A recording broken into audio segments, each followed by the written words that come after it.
May I now turn to some of the specific issues that have been raised in the course of the debate. A major priority of this country foreign policy, as indeed the foreign policy of all the countries, is its relationship with its neighboring countries. We are very keen and have always been very keen for having best relations with our neighbors. We have many common aspects. We are one people in many aspects because we have cultural ties and we have economic linkages, and where we do not have economic linkages, we have good reasons to have economic linkages. In many respects, therefore, the fraternal spirit that we advocate for the international community as a whole, that fraternal spirit must prevail even war in our own neighborhood, in this region, in this subcontinent, and therefore the relations with our neighbors and the strengthening of these relations are of priority in our foreign policy objectives. We look at the relationship with our neighbors from two plans.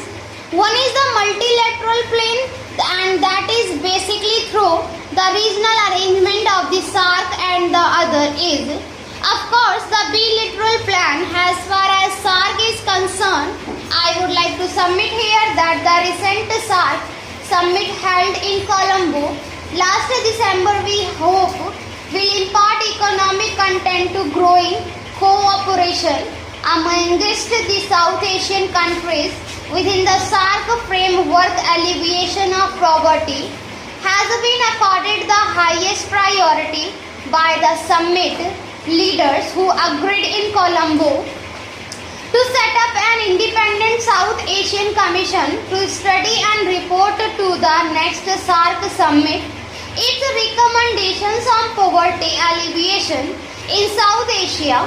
With these developments, it is expected that SAARC will be more responsive to the needs and aspirations of the people of South Asia.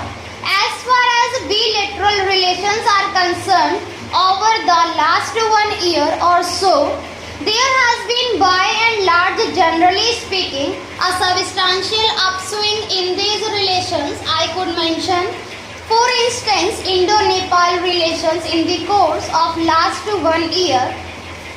And indeed, more than 1 year, Indo-Nepal relations have not merely been normalized, but in the recent past have been strengthened and intensified during the Nepalese Prime Minister's visit to India in December 2001.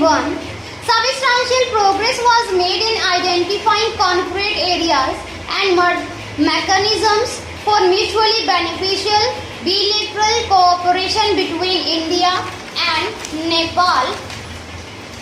As many as 5 treaties and agreements were signed between the two countries for cooperation in a large number of areas, such as trade, transit, control of unauthorized trade, agricultural, education, science and technology. A number of decisions were taken for cooperation in the key area of water resources development. Thus, the two countries are moving towards a new era of mutually beneficial bilateral cooperation. In short, I may say that our relations with Nepal are at a splendid high level, and perhaps they have never been as good as they are now. We would indeed improve on this spirit of the fraternity and cooperation for further benefit of both our countries and people. As far as Sri Lanka is concerned, the meeting between our Prime Minister and President in December 2001 on the occasion of the SAARC summit gave a further boost to bilateral relations and enabled discussion of issues of concern. It was agreed that Sri Lanka would take back Tamil refugees presently in India who were desirous of returning voluntarily to their homeland. As of now, approximately 15,000 have returned, and the movement continuing, we have taken up with the Sri Lanka government incidents of attacks by Sri Lanka Navy on our fishing vessels, which is stray beyond the maritime boundary. Assurances have been received from them that such instances will not recur. At the same time, it is necessary that our fishermen be advised to confine their fishing activities to the Indian side of the maritime boundary, and we are at the direction of the Prime Minister in the process of seeing as to what we can do within the existing legal framework to improve upon the possibility of fishermen to fish in some of these areas which are now discussing now. I come to Pakistan unfortunately in spite of our good wishes and in spite of our keen desire. I am not in a position to report to the House that our relations with Pakistan are in a very good condition. The crux of the problem remains Pakistan's continued support to terrorism and subversion directed against the Indian states of Jammu and Kashmir and Punjab.